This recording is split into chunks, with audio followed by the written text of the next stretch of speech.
فنا ہو جائیں گی، سوائے تیرے رب کی ذات جو عزت اور عظمت والی ہے باقی رہ جائے گی۔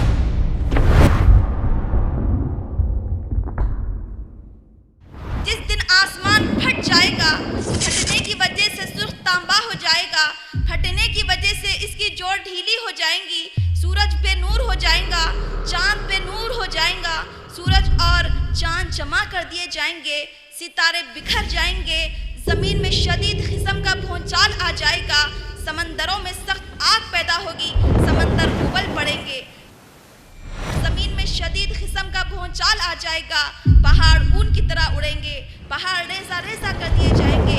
جس دن انسان اپنے کیے پر بے حد افسوس کرے گا، کاش میں آج مٹی ہو گیا ہوتا، کاش میں فلاں فلاں کو دوست نہ بنایا ہوتا، کاش میں رسول اللہ صلی اللہ علیہ وسلم کا طریقہ اپنا لیا ہوتا۔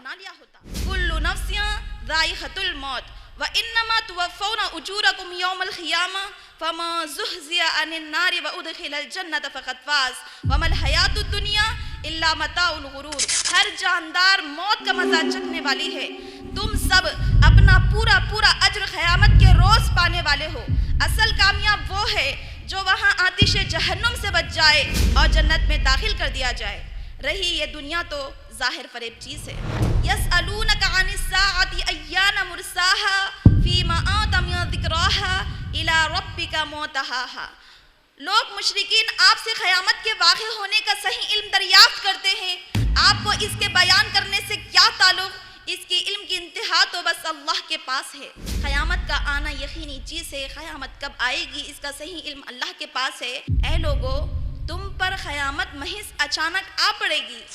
مرد اونٹنی کا دودھ دوہتا ہوگا کہ قیامت اچانک آ جائے گی، کھانے والے کا لقمہ اس کے منہ تک نہ پہنچا ہوگا کہ قیامت اچانک آ جائے گی۔ فکر آخرت سے تعلق رکھنے والی اہم چیز قیامت پر ایمان لانا ہے۔ ثم لتسألن یومئذ عن النعیم، پھر اس دن تم ضرور بے ضرور نعمتوں کے بارے میں سوال کیے جاؤ گے۔ بس جس شخص کا نام اعمال اس کے بائیں ہاتھ میں دے دیا جائے گا تو وہ افسوس کے مارے کہے گا کہ کاش کہ آج میرا حساب نہ لیا جاتا، نہ میں جانتا کہ میرا حساب کیا ہے، آج موت میرا خاتمہ کر دی ہوتی، میرے مال نے بھی مجھے کچھ بھی فائدہ نہ دیا، میرا غلبہ بھی مجھ سے چاہتا رہا۔ فرشتوں سے کہا جائے گا اس مجرم کو پکڑ لو، اسے طوق پہنا دو، اسے ایسی زنجیروں میں بند دو جس کی پیمائش 70 ہاتھ ہے، اسے لے جا کر جہنم میں پھینک دو، اس لیے کہ یہ اللہ عظمت والے پر ایمان نہیں رکھتا تھا، مسکینوں کو کھانا کھلانے کی ترغیب نہیں دیتا تھا، آج اس کا کوئی دوست نہیں ہوگا، آج اس کی غذا سوائے پیپ کے کچھ بھی نہیں ہوگی، جنہیں خطا کاروں کے سوا کوئی نہیں کھائے گا۔ بس جس شخص کا نام اعمال اس کے سیدھے ہاتھ میں دے دیا جائے گا، وہ خوشی کے مارے لوگوں سے کہے گا لو میرا نام اعمال پڑھو، مجھے تو کامل یقین تھا کہ میرا حساب مجھ کو ملنا ہے۔ بس وہ تو دل پسند زندگی میں ہوگا، بلند و بالا جنت میں جس کے خوشے پڑے ہوں گے۔ ان سے کہا جائے گا مزے سے کھاؤ پیو اپنے ان اعمال کے بدلے میں جو کچھ تم رہتی دنیا تک کرتے تھے۔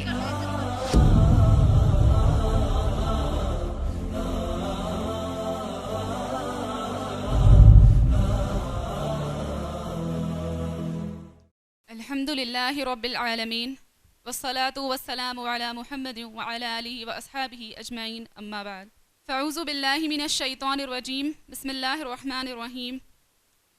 ومن احسن قولا ممن دعا الی اللہ وعمل صالحا وقال اننی من المسلمین۔ UIRC universal Islamic research centre کی معلمہ، محترم ارکان مجلس شورا، عزیز طالبات، والنٹیئرز، ذمہ داران جلسہ اور عزیز سامعات، میں آپ تمام کا اسلامک طریقے سے استقبال کرتی ہوں۔ السلام علیکم ورحمۃ اللہ وبرکاتہ۔ تمام تعریفیں صرف اللہ تعالیٰ کے لیے ہے جس نے انسان کو پیدا کیا تاکہ انسان پر وہ اپنی نعمتیں لٹائے، جو زمانے کے گزرنے سے ختم نہیں ہوتی۔ وہ نعمتیں ایسے خزانوں میں ہیں جو کہ عطا کرنے سے گھٹتی نہیں اور جن تک انسانوں کے ذہنوں کی رسائی نہیں۔ انسان کے اندر صلاحیتوں کے ایسے جوہر چھپا رکھے ہیں جنہیں برائے کار لا کر انسان رحمان کے خزانوں سے فائدہ اٹھا سکتا ہے، اور وہ انہی صلاحیتوں سے ہمیشہ ہمیشہ کی جنت بھی حاصل کرنے کی سعادت حاصل کر سکتا ہے۔ بے حد و حساب درود و سلام ہو آخر النبی محمد مصطفیٰ صلی اللہ علیہ وسلم پر، جن کی 63 سالہ زندگی تا قیامت انسانیت کے لیے نمونہ بنا دی گئی ہے۔ اللہم صلی علی محمد وبارک وسلم۔ محترم سامعات اکرام، میں اس جلسے کی کارروائی کو آگے بڑھاتے ہوئے UIRC سسٹرز ونگ کی انچارج محترمہ بشریٰ باجی صاحبہ سے ادباً گزارش کرتی ہوں کہ آپ سٹیج پر تشریف لائیں۔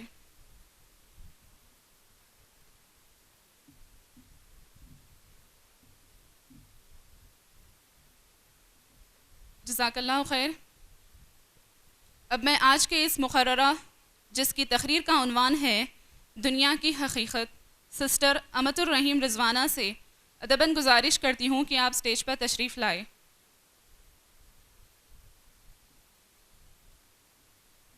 جزاک اللہ خیر۔ اب میں آج کے مہمان خصوصی محترمہ آسیہ باجی صاحبہ اور بشریٰ باجی صاحبہ کی والدہ سے ادباً گزارش کرتی ہوں کہ آپ پہلی صف میں تشریف لائیں۔ محترم سامعات اکرام، الحمدللہ آج ہمارے اس ویمنس کانفرنس کے بزم مقررہ محترمہ بشریٰ باجی صاحبہ انچارج UIRC سسٹرز ونگ کی صدارتی خطاب ہیں۔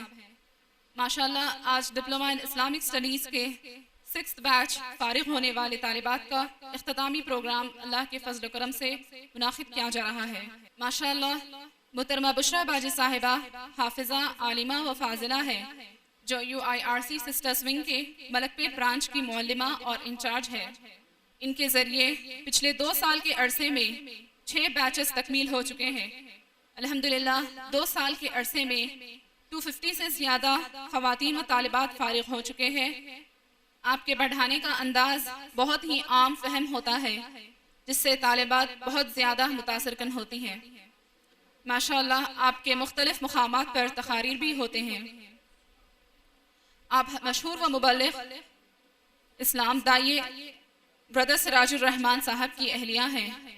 ماشاءاللہ برادر سراج الرحمن UIRC کے general secretary, IPS international school اور رجوع مارگم کے ڈائریکٹر ہیں۔ انشاءاللہ محترمہ بشریٰ باجی صاحبہ آپ کی آج کی تقریر فکر آخرت میں موت اور موت کے ساتھ ہی مراحل کا بیان ترتیب اور اختصار کے ساتھ پیش کریں گی۔ انشاءاللہ آپ اس تقریر میں ایمان بالآخرہ، عقید آخرت پر بات کریں گی۔ یہ ایمانیت کے ارکان میں سے ایک رکن ہے اور اس سے انکار کفر ہے۔ انشاءاللہ محترمہ بشریٰ باجی صاحبہ قرآن و حدیث کی روشنی میں نہایت سادہ اور عام فہم زبان میں فکر آخرت کو پیش کریں گی تاکہ اردو سمجھنے والے ایک عام خاتون اور لڑکی کو بھی ایمانیت کے اس رکن عظیم سے ممکنہ حد تک واقفیت ہو سکے اور اس کی روشنی میں وہ اپنی آخرت کی بہتری کے لیے دنیاوی زندگی میں مناسبت تیاری کر سکے۔ اس تقریر میں آپ بنیادی فکر آخرت کے تعلق سے 10 پوائنٹس پر مختصر بات کریں گی۔ موت اور اس کے متعلق باتیں، قبر اور برزخی زندگی، علامت قیامت اور مناظر قیامت، حشر نشر، شفاعت، روز جزا اور حساب کتاب، میزان، حوض کوثر، پل صراط، جنت اور جہنم۔ محترم سامعات اکرام، میں بلا کسی تاخیر کے محترمہ بشریٰ باجی صاحبہ سے گزارش کرتی ہوں اپنے معاوض حسنہ فکر آخرت سے تعلق رکھنے والی باتیں ہم سب سے خطاب فرمائیں، اور میں دعا کرتی ہوں اللہ سے اللہ ہم تمام حاضرین کو بشریٰ باجی صاحبہ کی تقریر کو دل جمعی کے ساتھ دل کے کانوں سے سننے اور پھر اس کو محفوظ کرنے والے اور باتوں پر عمل کرنے کی اور ان باتوں کو دوسروں تک پہنچانے والا بنائے، آمین۔ محترمہ بشریٰ باجی صاحبہ۔ ان الحمد للہ نحمده ونستعینه ونستغفره ونؤمن به ونتوکل علیہ ونعوذ باللہ من شرور انفسنا ومن سیئات اعمالنا من يهده اللہ فلا مضل له ومن يضلله فلا هادی له واشهد ان لا الہ الا اللہ واشهد ان محمدا عبده ورسوله اما بعد فاعوذ باللہ من الشیطان الرجیم بسم اللہ الرحمن الرحیم یا ایھا الذین آمنوا اتقوا اللہ ولتنظر نفس ما قدمت لغد رب اشرح لی صدری ویسر لی امری واحلل عقدۃ من لسانی یفقہوا قولی۔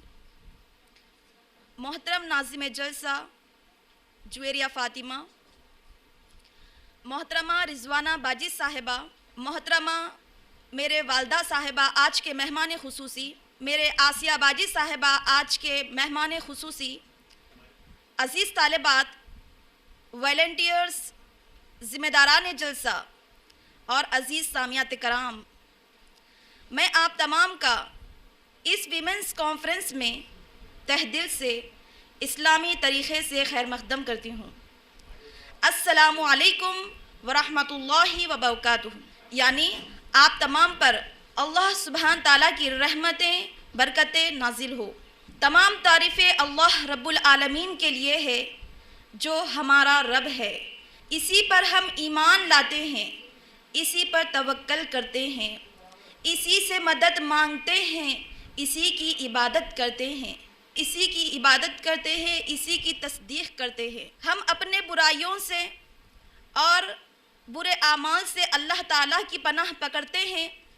وہ اللہ جسے ہدایت دے اسے کوئی گمراہ نہیں کر سکتا، اور جسے وہ گمراہ کر دے کوئی ہدایت نہیں دے سکتا۔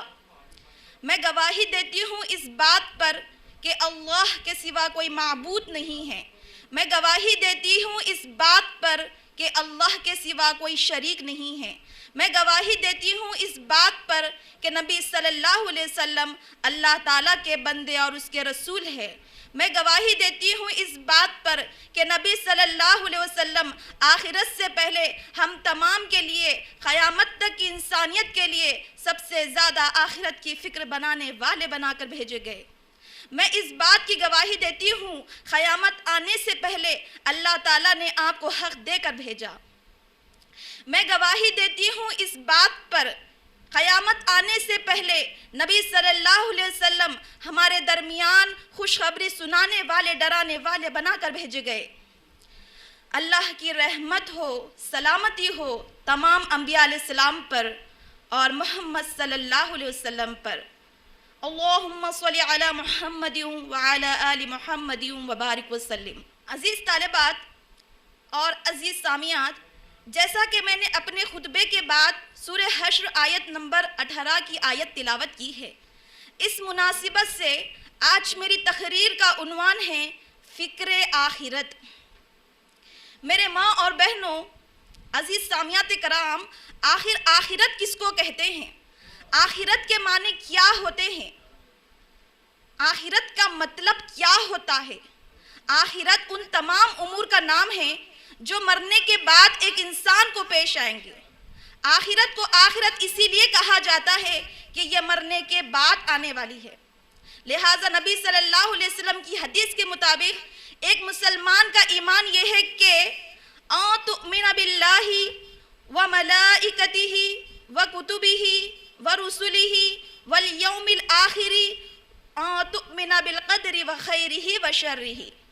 رسول اللہ صلی اللہ علیہ وسلم کا فرمان ہے، اے لوگو، تم اللہ پر، اس کے رسولوں پر، اس کے کتابوں پر، اس کے فرشتوں پر، آخرت پر، اچھی اور بری تقدیر پر ایمان لاؤ۔ میرے ماں اور بہنوں، آخرت پر ایمان لانے کا مفہوم کیا ہے؟ آخرت پر ایمان لانے کا مفہوم یہ ہے وفات کے بعد سے لے کے اہل جنت کے جنت میں جانے تک کے بارے میں، اہل جہنم کے جہنم میں جانے تک کے بارے میں قرآن اور حدیث کی روشنی میں جو باتیں آئی ہے اس کو ماننا، اس کی تصدیق کرنا، اس پر پختہ اعتقاد کرنا۔ اس عقیدے کے بغیر ہمارا ایمان کامل نہیں ہو سکتا۔ میرے ماں اور بہنوں، فکر آخرت کی ابتدا موت سے ہوتی ہے۔ اللہ تعالیٰ سورہ نمبر 3 آیت نمبر 185 میں ارشاد فرماتے ہیں، کل نفس ذائقۃ الموت وانما توفون اجورکم یوم القیامہ فمن زحزح عن النار وادخل الجنۃ فقد فاز وما الحیاۃ الدنیا الا متاع الغرور۔ ہر جاندار موت کا مزہ چکھنے والی ہے، تم سب اپنا پورا پورا اجر قیامت کے روز پانے والے ہو۔ اصل کامیاب وہ ہے جو وہاں آتش جہنم سے بچ جائے اور جنت میں داخل کر دیا جائے۔ رہی یہ دنیا تو ظاہر فریب چیز ہے۔ میرے ماں اور بہنوں، موت سے کوئی بھی انسان بھاگ نہیں سکتا، خواہ وہ اپنے آپ کو مضبوط قلعوں میں ہی کیوں نہ بند کر لے۔ اس لیے نبی صلی اللہ علیہ وسلم نے فرمایا، لذتوں کو مٹانے والی چیز موت کو کثرت سے یاد کرو۔ میری ماں اور بہنوں، موت کے وقت سخت تکلیف ہوتی ہے۔ یہی وجہ تھی نبی صلی اللہ علیہ وسلم اپنی وفات کے وقت کلمہ پڑھتے جا رہے تھے اور یہ کہتے جا رہے تھے، یقیناً موت کی سخت تکلیف ہوتی ہے، یقیناً موت کے وقت سخت تکلیف ہوتی ہے، یقیناً موت کے وقت سخت تکلیف ہوتی ہے۔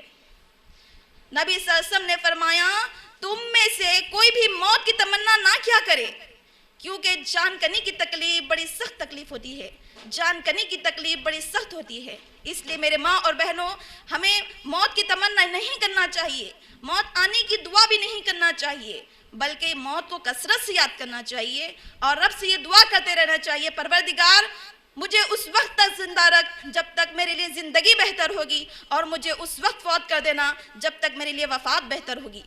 میرے ماں اور بہنوں، حقیقت یہ ہے، ایک انسان کو موت کے وقت یہ پتہ چل جاتا ہے کہ اس کا اخروی انجام کیسا ہوگا، وہ جنت میں جائے گا یا جہنم میں۔ کیونکہ میری بہنوں، جب مومن بندے کی دنیا سے رخصتی اور آخرت کی طرف روانگی کا وقت آتا ہے تو اس کے پاس آسمان سے دو روشن چہروں والے فرشتے آتے ہیں، اپنے ساتھ جنت کا لباس، جنت کی خوشبو، جنت کا کفن ساتھ لے کر آتے ہیں، اور مومن بندے سے تاحد قریب نگاہ پھیل کر بیٹھ جاتے ہیں، اور اس سے اور قریب آ جاتے ہیں، اور قریب آ جاتے ہیں، اور قریب آ جاتے ہیں، کہتے ہیں، اے پاکیزہ روح، اپنے پروردگار کی مغفرت کی طرف چل، اے پاکیزہ روح، اپنے پروردگار کی رحمت کی طرف چل، اے پاکیزہ روح، اپنے پروردگار کی مغفرت کی طرف چل۔ تو اس کی روح اس کے جسم سے ایسے آسانی سے نکل پڑتی ہے جیسے مشکیزے سے پانی کا خطرہ بہہ پڑتا ہے۔ پھر اس کی روح کو ایک فرشتہ پکڑتا ہے، ایک لمحہ بھی نہیں گزرتا، دوسرا فرشتہ اس کو جنت کے کفن میں، خوشبودار کفن میں لپیٹ لیتا ہے۔ پھر آسمانی دنیا کی طرف اڑتے ہیں۔ جب بھی فرشتوں کی جس جماعت کے پاس سے گزرنا ہوتا ہے تو فرشتے دریافت کرتے ہیں، یہ کس کی روح ہے، یہ پاکیزہ روح کون ہے؟ تو وہ فرشتے جواب دیتے ہیں، فلاں کا بیٹا فلاں ہیں، فلاں کا بیٹا فلاں ہیں، فلاں کا بیٹا فلاں ہیں۔ وہ اس کا بہترین نام ذکر کرتے ہیں، جس طرح اس کا دنیا میں بڑی عزت کے ساتھ نام پکارا جاتا تھا۔ پھر اور مزید اوپر لے جاتے ہیں، یہاں تک کہ اس کے استقبال کے لیے فرشتے آسمان کے دروازے کھول دیتے ہیں، یہاں تک کہ جس فرشتوں کی جماعت سے گزر ہوتا ہے، مخرب فرشتے مومن بندے کی روح کے ساتھ ساتھ چلتے ہیں، یہاں تک کہ وہ آسمانی دنیا تک پہنچ جاتا ہے۔ تو اللہ عز و جل فرماتے ہیں، میرے مومن بندے کے نام اعمال علیین میں رکھ دو اور اس کی روح جسم میں قبر کے ساتھ واپس لوٹا دو، یہاں تک کہ اس کی روح کو خبر میں واپس لوٹا دیا جاتا ہے۔ میرے ماں اور بہنوں، اسی طرح جب کافر بندے کا دنیا سے رخصتی اور آخرت کی طرف روانگی کا وقت آتا ہے تو اس کے پاس آسمان سے دو سیاہ چہروں والے فرشتے آتے ہیں، اپنے ساتھ سخت بدبودار ٹاٹ کا کفن لے کر آتے ہیں۔ پھر کافر بندے کی روح سے تاحت نگاہ پھیل کر بیٹھ جاتے ہیں، پھر اس سے اور قریب آ جاتے ہیں، اور قریب آ جاتے ہیں، اور قریب آ جاتے ہیں، یہاں تک کہ اس کے سرہانے بیٹھ جاتے ہیں۔ کہتے ہیں، اے خبیث روح نکل، تیرا رب تجھ سے بڑا ہی ناراض ہے۔ اے خبیث روح نکل، تیرے پروردگار کے غصے اور غضب کی طرف چل۔ اس کی روح اس کے جسم سے نکلنا نہیں چاہتی، پروردگار سے عرض کرتی ہے، پروردگار سے فریاد کرتی ہے، ربنا اخرجنا نعمل صالحا غیر الذی کننا نعمل، پروردگار مجھے تھوڑی سی مہلت دے دے تاکہ میں دنیا میں جا کر نیک اعمال کر لوں۔ پروردگار فرماتا ہے، نہیں نہیں، یہ تو بس ایک قول ہے جس کا تو قائل ہو رہا ہے، تیرے پس پشت و برزخی زندگی ہے۔ پھر اس کی روح اس کے جسم سے نکلنا نہیں چاہتی کہ فرشتے اس کے چہرے اور پیٹھ پر مارتے ہیں۔ اس کی روح اس کے جسم سے نکلنا نہیں چاہتی کہ فرشتے اس کی روح کے ساتھ سختی کرتے ہیں۔ روح اس کے جسم سے نکلنا نہیں چاہتی۔ اس بارے میں اللہ تعالیٰ سورہ قیامہ میں ارشاد فرماتے ہیں، کلا اذا بلغت التراخی وقیل من راق وظن انه الفراق والتفت الساق بالساق الى ربک یومئذ المساق.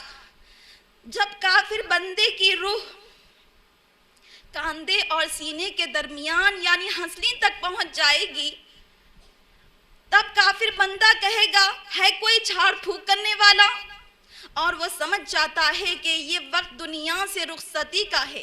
فرشتے کہیں گے نہیں نہیں، اب تو رکنا نہیں، بس تیرے پروردگار کی طرف چلنا ہے. اس کی روح اس کے جسم سے نکلنا نہیں چاہتی کہ فرشتے اس کی روح کو جسم سے اس طرح کھینچ کر نکال لیتے ہیں جیسے کانٹے دار لوہے کی سلاخ کو گیلے اون سے کھینچ کے نکال لیا جاتا ہے. پھر فرشتے اس کو سخت بدبودار ٹاٹ کے کفن میں لپیٹ لیتے ہیں، پھر آسمانی دنیا کی طرف اڑتے ہیں. فرشتوں کی جس جماعت کے پاس سے گزر ہوتا ہے، فرشتے کہتے ہیں یہ خبیث روح کون ہے جس سے سخت مردار کی بدبو آنے لگتی ہے، تو اس کا بدترین نام بتاتے ہیں، کہتے ہیں یہ فلاں کا بیٹا فلاں ہے، فلاں کا بیٹا فلاں ہے. پھر آسمانی دنیا کی طرف اڑتے ہیں تو آسمان کے دروازے اس کے لیے کھولے نہیں جاتے. آسمان کے دروازے اس کے لیے کھولے نہیں جاتے. اللہ عز و جل فرماتا ہے اس خبیث روح کے نام اعمال کو زمین کے نچلے حصے سجین میں رکھ دو اور اس کی روح کو اس کی خبر میں واپس لوٹا دو. آسمان سے فرشتے اس کی روح کو بڑی سختی کے ساتھ نیچے پھینک دیتے ہیں. میرے ماں اور بہنوں، موت کے بعد سے لے کر قیامت کی صبح تک ایک انسان خبر میں رہے گا جسے برزخی زندگی کہتے ہیں. جب مومن بندے کی میت کو اس کے گھر والے دفنا کر واپس آتے ہیں تو اس کے پاس آسمان سے دو فرشتے آتے ہیں، روشن سیاہ روشن چہروں والے، جس کا نام منکر نکیر ہوتا ہے. مومن بندے کی خبر میں آتے ہیں، مومن بندے کو خبر میں بٹھاتے ہیں اور اس سے سوال کرتے ہیں تیرا رب کون ہے؟ تو وہ جواب دیتا ہے کہ میرا رب اللہ ہے. پھر اس سے دوسرا سوال دریافت کرتے ہیں وہ کون شخص تھا جو تمہارے درمیان بھیجا گیا تھا؟ وہ کہتا ہے وہ تو نبی محمد رسول اللہ صلی اللہ علیہ وسلم تھے جو ہمارے درمیان بھیجے گئے تھے. پھر اس سے تیسرا سوال دریافت کرتے ہیں تیرا دین کیا ہے؟ تو وہ جواب دیتا ہے کہ میرا دین تو اسلام ہے. فرشتے اس سے کہتے ہیں یہ باتیں تمہیں کیسے معلوم ہوئی؟ تو فرشتہ کہتا ہے میں نے رب کی کتاب کو پڑھا، اس پر ایمان لایا، اس کی تصدیق کی، پھر رب کا یہ فرمان سنا جو لوگ اللہ تعالیٰ پر ایمان لاتے ہیں اللہ تعالیٰ ان لوگوں کو ثابت قدمی عطا کرتا ہے. آسمان سے ندا آتی ہے یہ بندہ سچ کہتا ہے، اسے جنت کا لباس پہنا دو، جنت کا بستر بچھا دو، جنت کی طرف اس کے لیے کھڑکی کو کھول دو، یہاں تک کہ جنت کی ٹھنڈی ٹھنڈی خوشبو والی ہوا اس کی میت تک پہنچتی رہتی ہے قیامت کی صبح تک. میرے ماں اور بہنوں، جب کافر بندے کی میت کو اس کے گھر والے دفنا کر واپس لوٹتے ہیں تو اس کے ساتھ کیا ہوتا ہے؟ اس کے پاس سیاہ چہروں والے دو فرشتے آتے ہیں جس کا نام منکر نکیر ہوتا ہے. کافر بندے کی میت کو خبر میں بٹھاتے ہیں اور اس سے سوال دریافت کرتے ہیں تیرا رب کون ہے؟ تو وہ جواب دیتا ہے کہ میں اس بارے میں نہیں جانتا. پھر اس سے دوسرا سوال دریافت کرتے ہیں تیرا دین کیا ہے؟ تو وہ جواب دیتا ہے کہ میں اس بارے میں بھی نہیں جانتا. تیسرا اس سے سوال دریافت کرتے ہیں وہ کون شخص تھا جو تمہارے درمیان بھیجا گیا تھا؟ تو وہ کہتا ہے کہ میں بھی اس بارے میں نہیں جانتا. آسمان سے ندا آتی ہے یہ بندہ جھوٹ بکتا ہے، اسے آگ کا لباس پہنا دو، آگ کا بستر بچھا دو، جہنم کی طرف اس کے لیے کھڑکی کو کھول دو، یہاں تک کہ جہنم سے گرم گرم زہر آلود ہوا اس کی روح تک پہنچتی رہتی ہے قیامت کی صبح تک. پھر کافر بندے کی خبر کو اس کے لیے تنگ کر دیا جاتا ہے تو اس کی ہڈی کی پسلیاں ایک دوسرے کی پسلیوں میں مل جاتی ہے اور اس کے اوپر ایک اندھا اور بہرا فرشتہ مقرر کر دیا جاتا ہے جس کے ہاتھ میں لوہے کا ہتھوڑا ہوتا ہے. اگر وہ لوہے کا ہتھوڑا کسی پہاڑ پر مار دیا جائے تو وہ پہاڑ مٹی بن کر ریزہ ریزہ ہو جائے. اس کے ساتھ کافر بندی کی میت پر جب وہ ایک ہتھوڑا مارتا ہے تو وہ ایسے چیختا ہے، ایسے چلاتا ہے کہ اس کی آواز کو سارے چوپائے سنتے ہیں. یہ سلسلہ قیامت کی صبح تک جاری رہتا ہے. اس لیے میرے ماں بہنوں، نبی صلی اللہ علیہ وسلم ہمیشہ قبر کے عذاب سے پناہ مانگتے تھے. ہمیں بھی قبر کے عذاب سے پناہ مانگنی چاہیے اور یہ سمجھنا چاہیے کہ قبر کا عذاب برحق ہے. اللہ تعالی ہم تمام کو قبر کے عذاب سے محفوظ رکھے. ہمیں یہ دعا کرنی چاہیے. رسول اللہ صلی اللہ علیہ وسلم نے ہمیں یہ تعلیم دی، اللہم انی اعوذ بک من عذاب القبر، اے میرے پروردگار میں تجھ سے قبر کے عذاب سے پناہ مانگتی ہوں. میرے ماں اور بہنوں، فکر آخرت کا سلسلہ جاری ہے. موت کے بعد سے لے کر قبر کی زندگی میں برزخی زندگی گزارنے کے بعد ایک انسان قیامت کی صبح کا بھی منظر دیکھتا ہے. میرے ماں اور بہنوں، قیامت کا آنا یقینی چیز ہے. ہم میں سے کوئی خاتون، ہم میں سے کوئی لڑکی یہ نہیں کہہ سکتی قیامت آ سکتی بھی شاید، نہیں آ سکتی بھی شاید. میری ماں بہنوں، اس میں کوئی دو رائے نہیں ہے. قیامت پر ایمان لانا ارکان ایمان میں سے ایک اہم رکن ہے. میرے ماں اور بہنوں، آخرت پر ایمان لانا ایمان کے ارکان میں سے ایک اہم رکن ہے. قیامت کا آنا یقینی چیز ہے، اس کے بارے میں دو رائے ہو ہی نہیں سکتی. اللہ تعالیٰ سورہ قیامہ میں ارشاد فرماتے ہیں، سورہ قیامہ سورہ نمبر 75 آیت نمبر 1 تا 4، لا اقسم بیوم القیامہ ولا اقسم بالنفس اللوامہ ایحسب الانسان ان لن نجمع عظامہ بلا قادرین علی ان نصفی بنانہ ایحسب الانسان ان لن نجمع عظامہ بلا قادرین علی ان نصفی بنانہ. اللہ تعالیٰ سورہ قیامہ میں ارشاد فرماتے ہیں، میں قسم کھاتا ہوں قیامت کے دن کی اور قسم کھاتا ہوں اس نفس کی جو ملامت کرنے والا ہو. کیا انسان یہ گمان کرتا ہے کہ ہم اس کی ہڈیوں کو جمع نہیں کریں گے، بلکہ ہم تو قادر ہے اس بات پر کہ اس کے پور پور کو تک درست کر دے. میرے ماں اور بہنوں، قیامت کا آنا یقینی چیز ہے، لیکن قیامت کب آئے گی اس کا صحیح علم بس اللہ کے پاس ہے. اللہ تعالیٰ نے اس کا علم انبیاء سمیت کسی کو نہیں دیا. اللہ تعالیٰ ارشاد فرماتے ہیں سورہ نازیات آیت نمبر 42 تا 44، یسألونک عن الساعۃ ایان مرساہا فیما آنت من ذکراہا الی ربک منتہاہا. لوگ مشرکین آپ سے قیامت کے واقع ہونے کا صحیح علم دریافت کرتے ہیں. آپ کو اس کے بیان کرنے سے کیا تعلق؟ اس کی علم کی انتہا تو بس اللہ کے پاس ہے. قیامت کا آنا یقینی چیز ہے. قیامت کب آئے گی اس کا صحیح علم اللہ کے پاس ہے. لیکن میرے ماں اور بہنوں، قرآن مجید کی آیتوں کو پڑھنے سے یہ بات معلوم ہوتی ہے کہ قیامت کبھی بھی آ سکتی ہے. قیامت ہم پر اچانک آ جائے گی.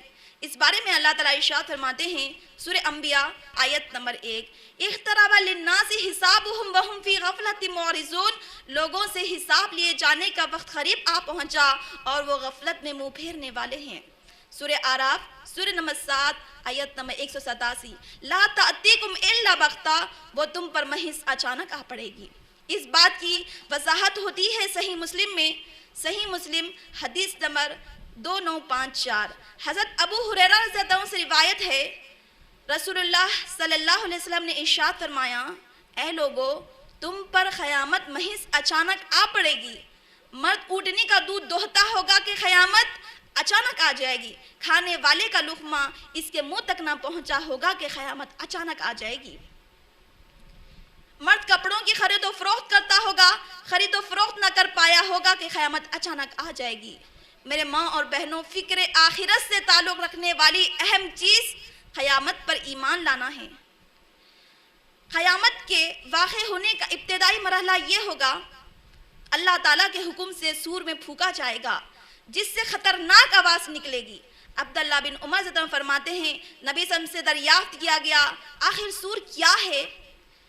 تو رسول اللہ صلی اللہ علیہ وسلم نے فرمایا، سور ایک سینگ ہے جس میں اسرافیل علیہ السلام جمعے کے دن پھونکیں گے. اس بارے میں اللہ تعالیٰ ارشاد فرماتے ہیں سورہ خوف سورہ نمبر 50 آیت نمبر 20، وَنُفِخَ فِي الصُّورِ فَصَعِقَ مَا فِي السَّمَاوَاتِ وَمَا فِي الْأَرْضِ إِلَّا مَا شَاءَ اللَّهُ. جب سور میں پھونک دیا جائے گا تو جو کچھ آسمانوں میں ہے، جو کچھ زمین میں ہے، سب ہلاک ہو جائیں گے. میرے ماں اور بہنوں، قیامت کے واقع ہونے کا اول وقت یہ ہوگا کہ سور میں پھونکا جائے گا جس سے دنیا کا سارا ظاہری نظام تباہ و برباد ہو جائے گا. ہر چیز فنا ہو جائے گی. بعد نبی صلی اللہ علیہ وسلم فرماتے ہیں ثم نفخ فیہ اخری فاذا هم قیام ینظرون، جب سور میں پھونکا جائے گا تو دوبارہ لوگ اٹھ کر کھڑے ہو کر دیکھنے لگیں گے۔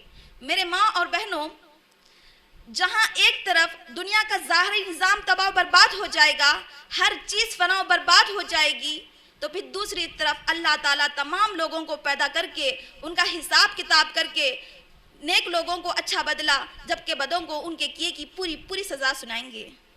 میرے ماں اور بہنوں، قیامت کے واقع ہونے کا ابتدائی مرحلہ سور ہوگا۔ سور میں اسرافیل علیہ السلام کے حکم سے سور پھونکا جائے گا، جس سے سارا دنیا کا نظام تباہ و برباد ہو جائے گا۔ میرے ماں اور بہنوں، اللہ تعالیٰ ارشاد فرماتے ہیں سورہ رحمان آیت نمبر 27 تا 28، کل من علیہا فان ویبقی وجہ ربک ذو الجلال والاکرام، ہر چیز جو دنیا پر ہے فنا ہو جائیں گی سوائے تیرے رب کی ذات جو عزت اور عظمت والی ہے، باقی رہ جائے گی۔ میرے ماں اور بہنوں، قیامت کے لیے اللہ تعالیٰ نے قرآن مجید میں مختلف نام ذکر کیے ہیں، مختلف نام قرآن مجید میں قیامت کے استعمال کیے ہیں۔ مثال کے طور پر یوم الآخر، یوم القیامہ، یوم البعث، یوم الخروج، یوم الفصل، یوم الدین، یوم الحسر، یوم الخلود، یوم الحساب، یوم الوعید، یوم الساعہ، یوم القارعہ، یوم التناد، یوم التغابن، الطامۃ الکبریٰ، الغاشیہ، الواقعہ۔ مثال کے طور پر میں نے بتائی ہے، اس سے مزید آپ کو قرآن مجید میں مل سکتے ہیں۔ میرے ماں اور بہنوں، قیامت سے مراد کیا ہے؟ قیامت سے مراد یہ ہے جب دنیا کا سارا ظاہری نظام تباہ و برباد ہو جائے گا، ہر چیز فنا ہو جائے گی۔ قیامت کے ہولناکیاں پہلی مرتبہ سور پھونکنے سے واقع ہوگی، جب اللہ تعالیٰ کے حکم سے سور میں پھونک دیا جائے گا۔ جب اللہ تعالیٰ کے حکم سے سور میں پھونک دیا جائے گا تو قیامت کی ہولناکیاں شروع ہو جائے گی۔ یقیناً یہ دن لوگوں کے لیے انتہائی سخت، انتہائی بوجھل اور بڑا ہی بھاری ہوگا۔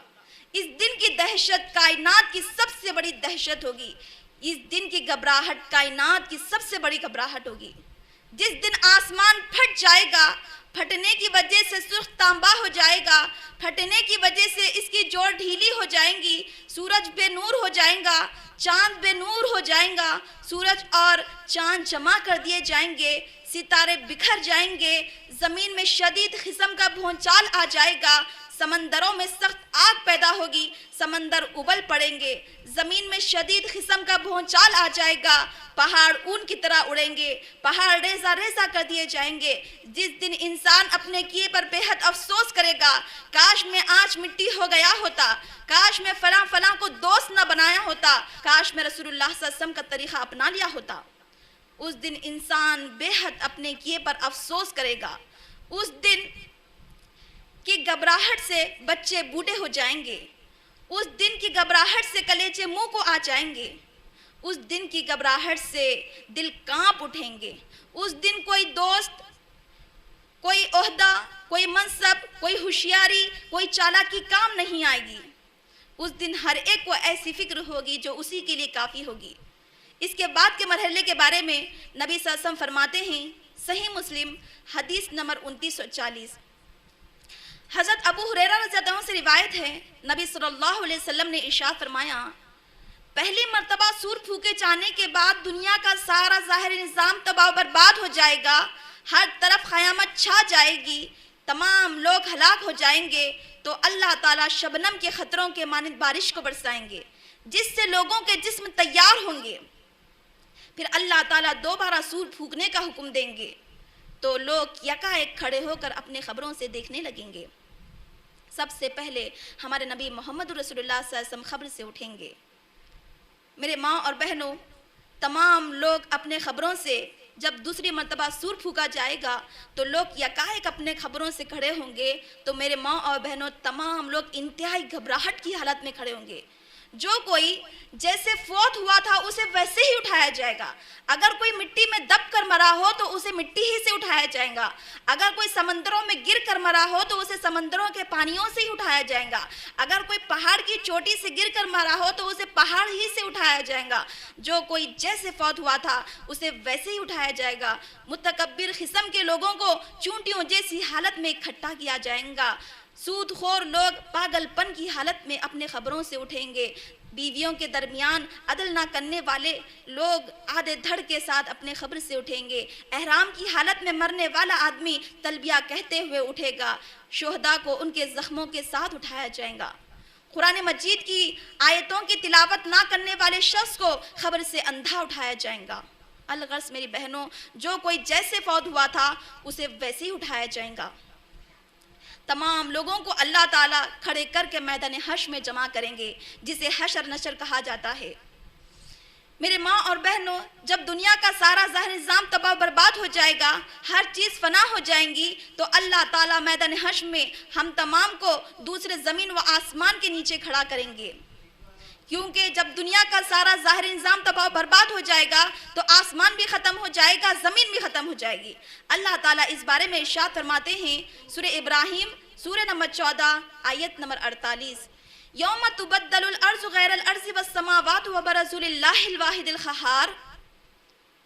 جس دن ہم زمین کو دوسرے زمین سے، آسمان کو دوسرے آسمان سے بدل دیں گے.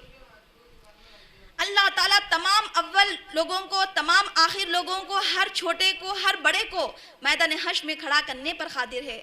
جس طرح میری بہنوں اللہ تعالیٰ ہم لوگوں کو پیدا کرنے پر قادر ہے، ہم کو موت دینے پر قادر ہے، مدتوں تک قبروں میں رہنے پر اللہ تعالیٰ ہم لوگوں کو رکھنے پر قادر ہے، پھر اللہ تعالیٰ قیامت کو واقع کرنے پر قادر ہے، دوسری مرتبہ سور پھونکنے پر قادر ہے. اسی طرح اللہ تعالیٰ تمام لوگوں کو آدم علیہ السلام سے لے کے قیامت کی صبح تک جتنے لوگ آنے والے ہیں، تمام لوگوں کو اللہ تعالیٰ میدان حشر میں کھڑا کرنے پر قادر ہے. اللہ تعالیٰ کہیں گا کہ اس دن کوئی شخص ہماری نظروں سے چھپ کر بھاگ نہیں سکے گا. سورہ کہف سورہ نمبر 18 آیت نمبر 48. اللہ تعالیٰ ارشاد فرماتے ہیں وَحَشَرْنَاهُمْ فَلَمْ نُغَادِرْ مِنْهُمْ أَحَدًا.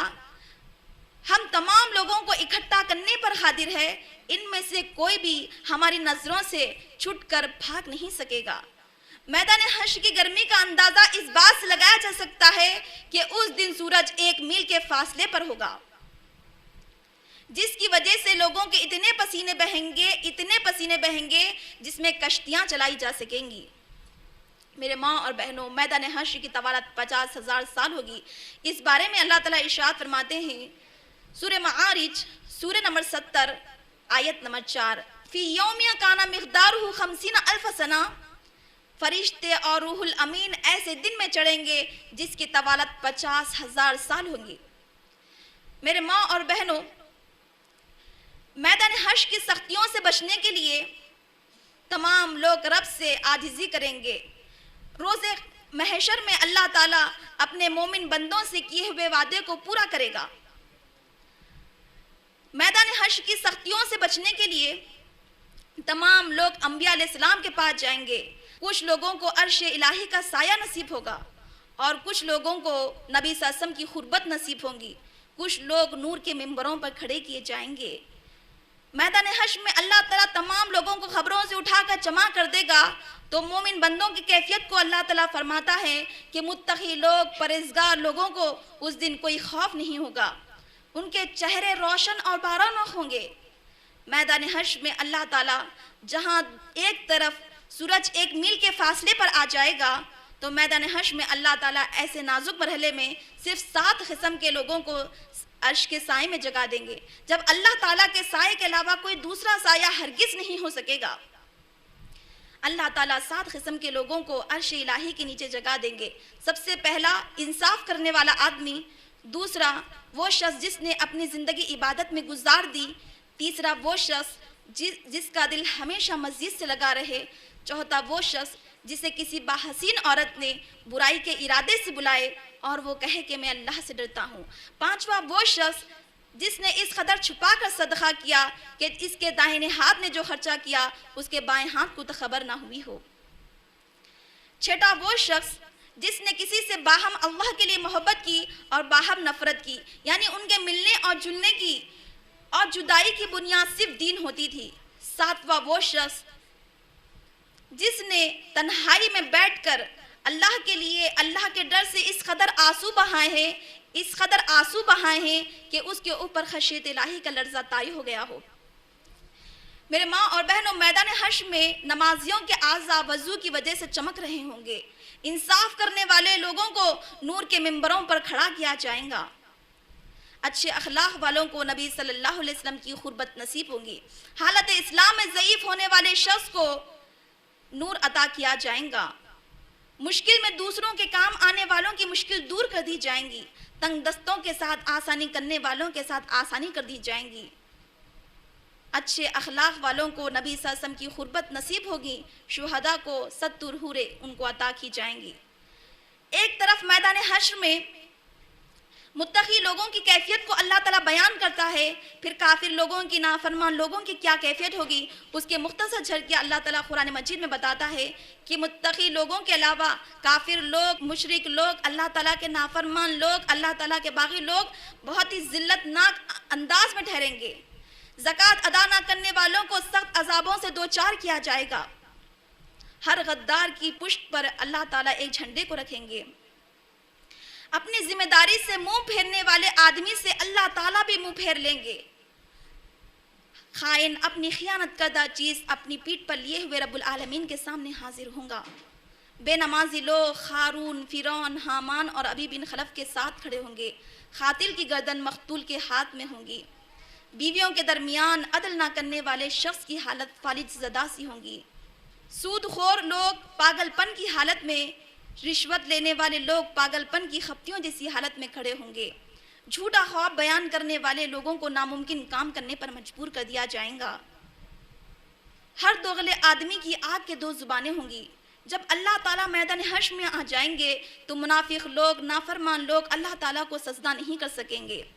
میرے ماں اور بہنوں، متقی لوگوں کی یہ کیفیت ہوگی، گناہ گاروں کی یہ حالت ہوگی، تو اس وقت کی گھبراہٹ سے بچنے کے لیے، اس دن کی خوفناکی سے بچنے کے لیے تمام لوگ انبیاء علیہ السلام کے پاس جائیں گے تاکہ ہمارا کچھ نہ کچھ فیصلہ سنا دیا جائے۔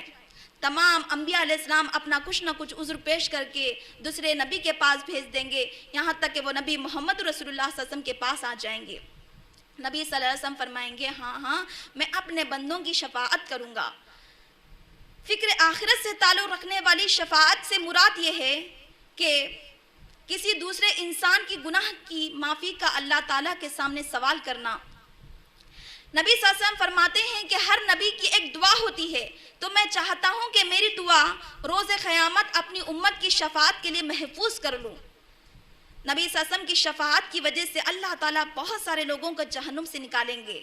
صالحین لوگوں کی شفاعت قبول کی جائیں گی اور روزہ اور قرآن کی شفاعت قبول کی جائیں گی۔ قرآن مجید اور روزہ پروردگار کے پاس آ کر شفاعت کرے گا، اس کی شفاعت قبول کی جائیں گی۔ شہداء، علماء، حفاظ کرام کو یہ اعزاز بخشا جائے گا کہ ان کے 70 رشتہ داروں کے حق میں شفاعت کریں۔ فرشتے بھی شفاعت کریں گے۔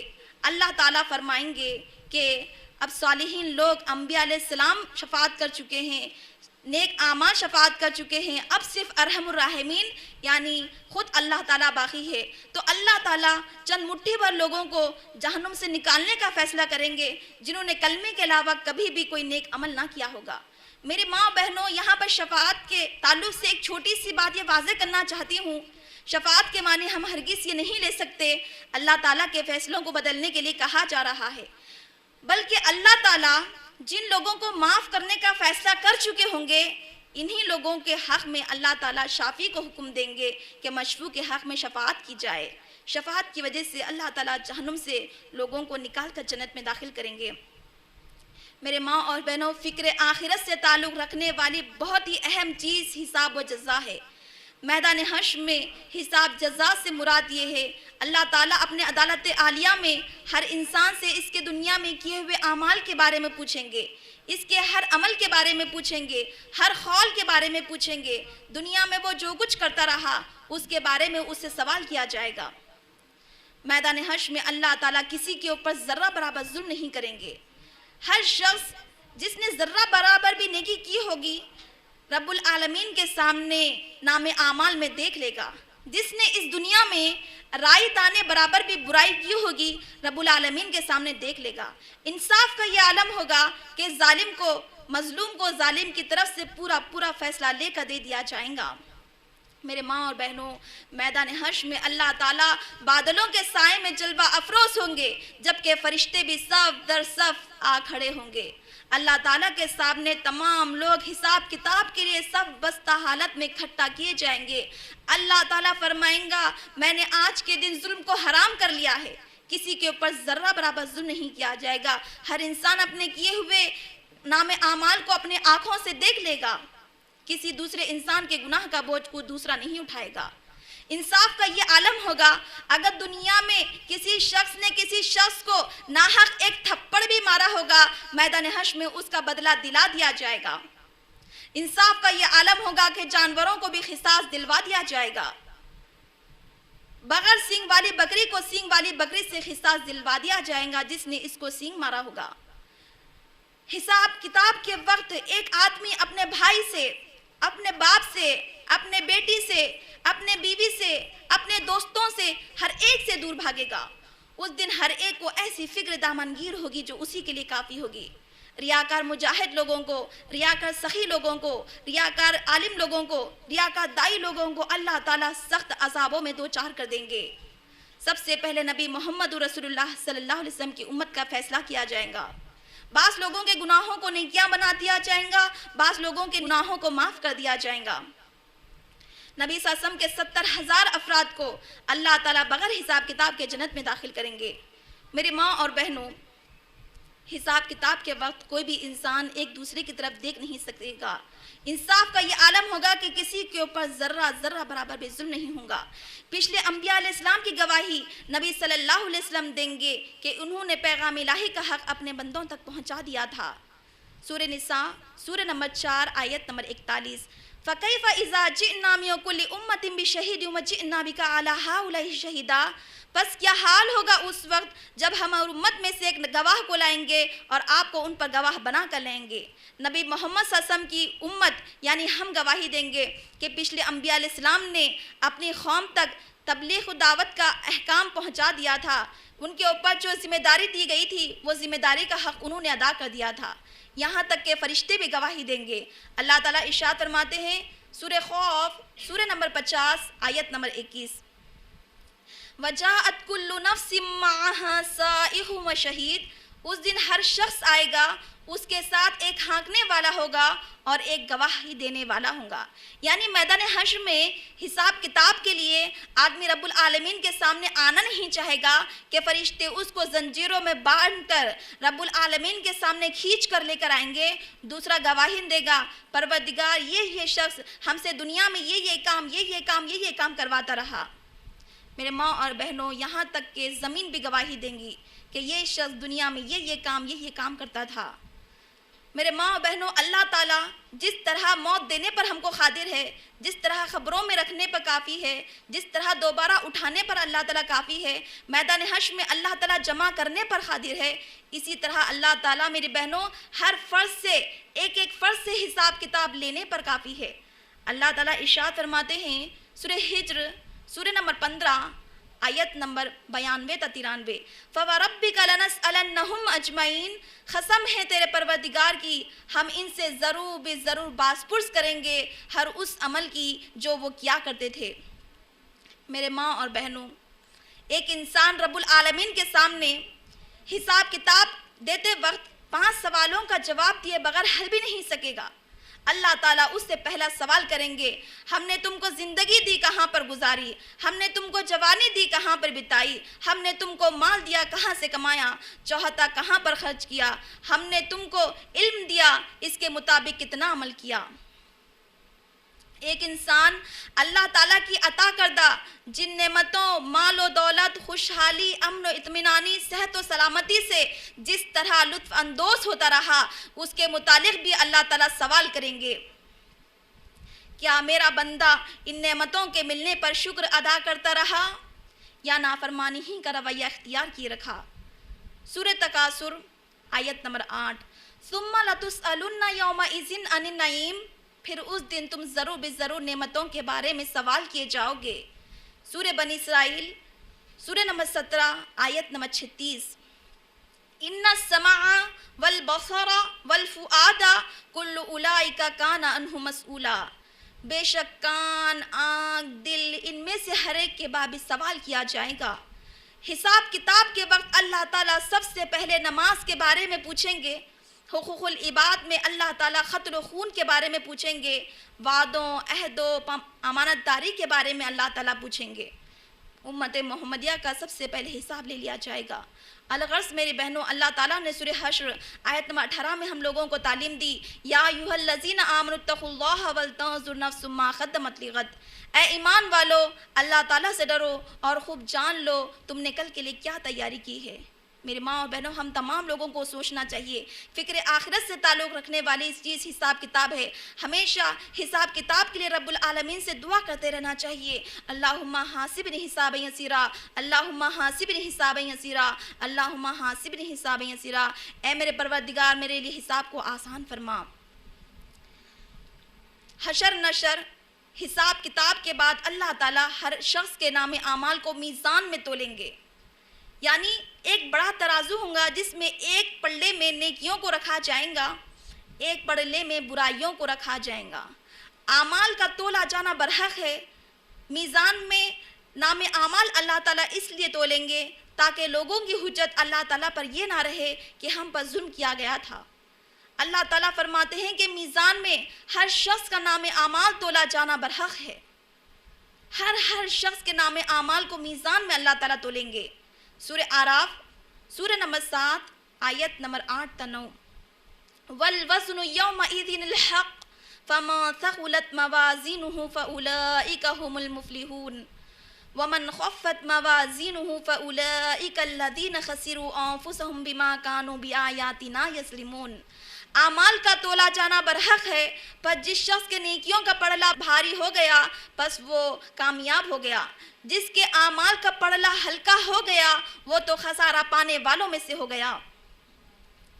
میرے ماں اور بہنوں، نبی صلی اللہ علیہ وسلم نے میزان کے تعلق سے فرمایا، دو کلمات ایسے ہیں جو زبان پر بہت ہی ہلکے ہیں اور میزان میں بہت زیادہ بھاری ہوں گے۔ وہ الفاظ ہیں سبحان اللہ و بحمدہ سبحان ربی العظیم۔ نبی صلی اللہ علیہ وسلم نے فرمایا طہارت نصف ایمان ہے، الحمدللہ میزان کو نیکیوں سے بھر دیتا ہے۔ نبی صلی اللہ علیہ وسلم نے فرمایا میں نے میزان میں اچھے اخلاق سے زیادہ وزنی کوئی چیز نہیں دیکھی۔ لوگوں کے اعمال نامہ تولے جانے کے بعد ہر شخص کے نام اعمال ان کے ہاتھوں کو دے دیے جائیں گے۔ ہر شخص جان لے گا کہ اس کو کہاں پر جانا ہے، جنت میں جانا ہے یا جہنم میں جانا ہے۔ ہر شخص اپنے آنکھوں سے اپنے نام اعمال کو دیکھ لے گا۔ اس کا ایک چھوٹا سا نقشہ اللہ تعالیٰ کھینچتے ہیں سورہ حاقہ میں، سورہ حاقہ آیت نمبر 19 تا 37۔ فَأَمَّا مَنْ أُوتِيَ كِتَابَهُ بِيَمِينِهِ فَيَقُولُ هَاؤُمُ اقْرَءُوا كِتَابِيَهْ إِنِّي ظَنَنتُ أَنِّي مُلَاقٍ حِسَابِيَهْ فَهُوَ فِي عِيشَةٍ رَاضِيَةٍ فِي جَنَّةٍ عَالِيَةٍ قُطُوفُهَا دَانِيَةٌ كُلُوا وَاشْرَبُوا هَنِيئًا بِمَا أَسْلَفْتُمْ فِي الْأَيَّامِ الْخَالِيَةِ وَأَمَّا مَنْ أُوتِيَ كِتَابَهُ بِشِمَالِهِ فَيَقُولُ يَا لَيْتَنِي لَمْ أُوتَ كِتَابِيَهْ وَلَمْ أَدْرِ مَا حِسَابِيَهْ يَا لَيْتَهَا كَانَتِ الْخَازِيَةَ خُذُوهُ فَغُلُّوهُ ثُمَّ الْجَحِيمَ صَلُّوهُ ثُمَّ فِي سِلْسِلَةٍ 70 ذِرَاعًا فَاسْلُكُوهُ إِنَّهُ كَانَ لَا يُؤْمِنُ بِاللَّهِ الْعَظِيمِ وَلَا يَحُضُّ عَلَى طَعَامِ الْمِسْكِينِ لَا يَأْكُلُهُ إِلَّا الْخَاطِئُونَ۔ میزان میں لوگوں کے اعمال نامے تولے جانے کے بعد لوگوں کے نام اعمال ان لوگوں کے ہاتھوں کو دے دیے جائیں گے۔ اس وقت کیا کیفیت ہوگی اللہ تعالیٰ اس کو بیان کر رہے ہیں۔ پر جس شخص کا نام اعمال اس کے سیدھے ہاتھ میں دے دیا جائے گا وہ خوشی کے مارے لوگوں سے کہے گا لو میرا نام اعمال پڑھو، مجھے تو کامل یقین تھا کہ میرا حساب مجھ کو ملنا ہے۔ پس وہ تو دل پسند زندگی میں ہوگا، بلند و بالا جنت میں جس کے خوشے پڑے ہوں گے۔ ان سے کہا جائے گا مزے سے کھاؤ پیو اپنے ان اعمال کے بدلے میں جو کچھ تم رہتی دنیا تک کرتے تھے۔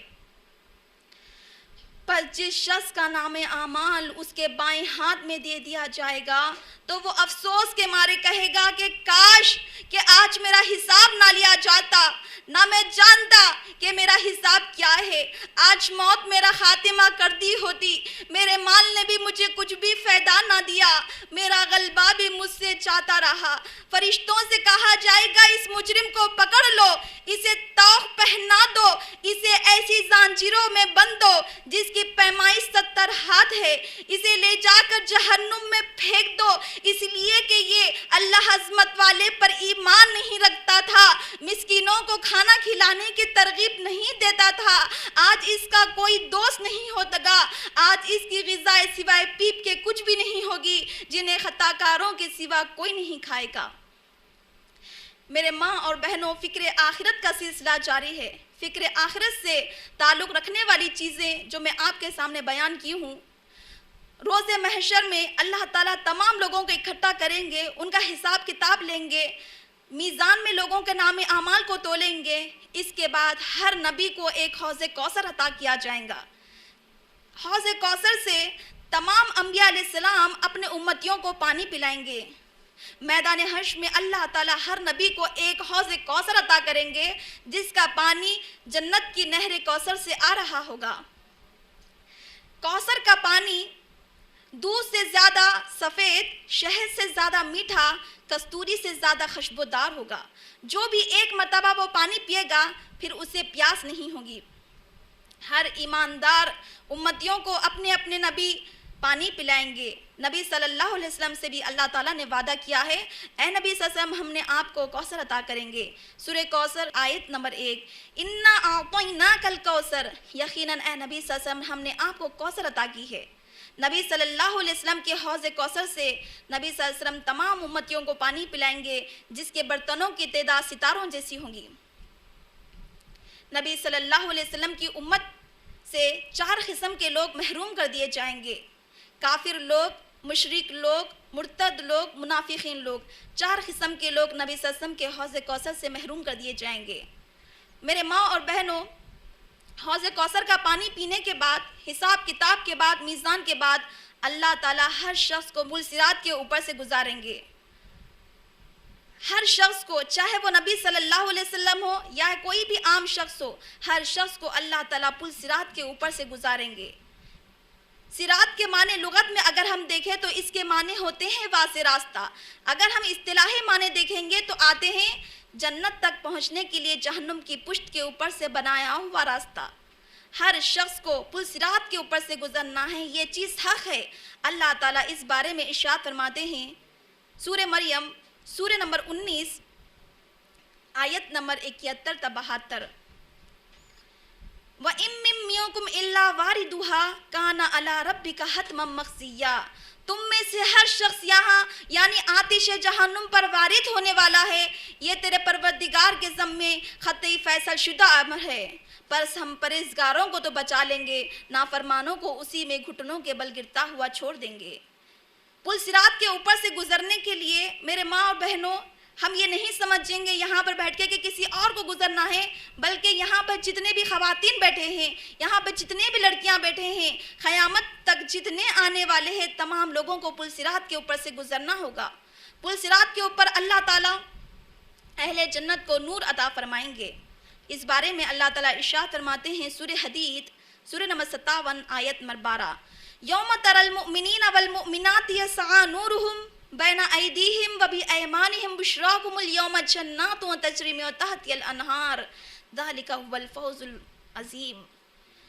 اس دن نبی صلی اللہ علیہ وسلم آپ مومن مردوں اور عورتوں کو دیکھیں گے کہ ان کا نور ان کے دائیں دائیں، ان کے بائیں بائیں دوڑ رہا ہوگا۔ ان سے کہا جائے گا کہ آج تمہارے لیے جنتوں کی خوشخبری ہے جن کے نیچے سے نہریں جاری ہے۔ پل صراط کے اوپر سے آسانی سے گزرنے کے لیے اہل ایمان رب سے دعا کریں گے، ربنا اتمم لنا نورنا واغفر لنا انک علی کل شیء قدیر، اے پروردگار ہمارے نور کو باقی رکھنا جب تک کہ ہم پل صراط کے اوپر سے نہ گزر جائے، بس ہمیں بخش دے، بے شک تو ہر چیز پر قادر ہے۔ پل صراط کی باریکی کے بارے میں رسول اللہ فرماتے ہیں کہ پل صراط بال سے زیادہ باریک، تلوار سے زیادہ تیز ہے۔ پل صراط کے اوپر بڑے بڑے کونڈے لگے ہوں گے جو لوگوں کو ان کے اعمال کے مطابق کھینچ کھینچ کر جہنم میں پھینک دیں گے۔ تمام لوگوں کو پل صراط کے اوپر سے گزارا جائے گا۔ پل صراط کے اوپر سے گزرنے کے لیے لوگوں کو ان کے اعمال کے مطابق نور عطا کیا جائے گا، جس کی روشنی میں پل صراط کے اوپر سے کچھ لوگ پلک جھپکنے میں گزر جائیں گے، کچھ لوگ ہوا کی تیزی کے مانند گزریں گے، کچھ لوگ بجلی کی طرح گزریں گے، کچھ لوگ پرندوں کی طرح گزریں گے، کچھ لوگ جانوروں جیسا گزریں گے، کچھ لوگ اونٹوں کے مانند گزریں گے، کچھ لوگ تیز رفتار گھوڑوں کی طرح گزریں گے، بعض لوگ عام رفتار پیدل کی طرح چل چل کر جنت تک پہنچ جائیں گے۔ میرے ماں اور بہنوں، سب سے پہلے نبی صلی اللہ علیہ وسلم پل صراط کو عبور کریں گے، اس کے بعد نبی صلی اللہ علیہ وسلم کی امت محمدیہ پل صراط کو عبور کرے گی۔ میرے ماں اور بہنوں، پل صراط عبور کر کے نبی صلی اللہ علیہ وسلم اپنی امت کے حق میں دعا کرتے ہوں گے، ربی سلم، اے پروردگار میری امت کو سلامت رکھنا، اے میرے پروردگار میری امت کو سلامت رکھنا۔ پل صراط عبور کر کے نبی صلی اللہ علیہ وسلم جنت کے دروازے پر دستک دیں گے۔ دربان کہیں گا تم کون ہو؟ نبی صلی اللہ علیہ وسلم کہیں گے میں جناب نبی محمد رسول اللہ صلی اللہ علیہ وسلم ہوں۔ تو دربان کہیں گا نبی صلی اللہ علیہ وسلم مجھے حکم دیا گیا ہے کہ آپ سے پہلے کسی کے لیے جنت کا دروازہ نہ کھولوں۔ نبی صلی اللہ علیہ وسلم کے لیے جنت کا دروازہ کھول دیا جاتا ہے۔ سب سے پہلے نبی صلی اللہ علیہ وسلم کی امت پل صراط عبور کر کے جنت تک پہنچ جائے گی تو جنت کے دربان ان کے استقبال کے لیے آ جائیں گے، کہیں گے اے اہل جنت تم پاکیزہ رہو، تم سلامتی ہو، تم ہمیشہ ہمیشہ کی جنت میں داخل ہو جاؤ، یہاں پر اب تم ہمیشہ ہمیشہ رہو گے، ہمیشہ پاکیزہ رہو گے، ہمیشہ تندرست رہو گے، کبھی بیمار نہیں ہوں گے، ہمیشہ جوان رہو گے، کبھی تم کو بڑھاپا نہیں آئے گا، اب تم یہاں پر ہمیشہ ہمیشہ رہو گے، یہاں سے اب تم کو کبھی نکالا نہیں جائے گا، نہ ہی تمہارا نکلنے کا یہاں سے ارادہ ہوگا۔ اللہ تعالیٰ قرآن مجید میں فرماتے ہیں، سورہ آل عمران سورہ نمبر 3 آیت نمبر 185، فَمَا زُحْزِيَ عَنِ النَّارِ وَأُدْخِلَ الْجَنَّةَ فَقَدْ فَازَ، پس جو دوزخ سے بچا لیا گیا، جنت میں داخل کر دیا گیا، یقیناً وہ بہت بڑی کامیابی تک جا پہنچا۔ میرے ماں اور بہنوں، اللہ تعالیٰ نے جنت کو بہت بڑی کامیابی قرار دیا ہے۔ آخر جنت کیا ہے میری بہنوں؟ جنت کے معنی کیا ہوتے ہیں جسے اللہ تعالیٰ نے بہت بڑی کامیابی قرار دیا ہے؟ میرے ماں اور بہنوں، جنت کے معنی ہوتے ہیں باغ، یعنی ایسا باغ جہاں ہر قسم کے پھل، پھول، سایہ دار درخت، پانی، شہد، دودھ کی نہریں، سونے چاندی کے محلات، قیمتی موتیوں سے بنے خیمے، نیچے نگاہیں رکھنے والی خوبصورت خوبصورت حوریں، ہمیشہ ہمیشہ کی زندگی، الغرض میری بہنوں عیش و عشرت کی زندگی کا سارا سامان وہاں پر موجود ہوگا۔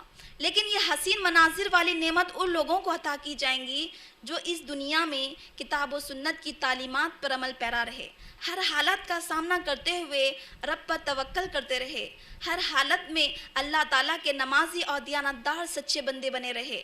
مومن بندے جن لوگوں کے لیے جنت ہے وہ دنیا میں خوشی، غمی، تندرستی، مالداری، غریبی، عروج، زوال، ہر حالت میں اللہ تعالیٰ کے سچے نمازی بندے بندے رہے، دنیا کے تمام آزمائشوں کا، دنیا کے تمام تکالیف کا سامنا کرتے ہوئے کبھی بھی اللہ تعالیٰ سے مایوس نہیں ہوئے، کبھی اللہ تعالیٰ سے بدگمان نہیں ہوئے، بلکہ ہمیشہ اللہ تعالیٰ پر بھروسہ کرتے رہے جن کا بدلہ انہیں دنیا میں نہیں ملا۔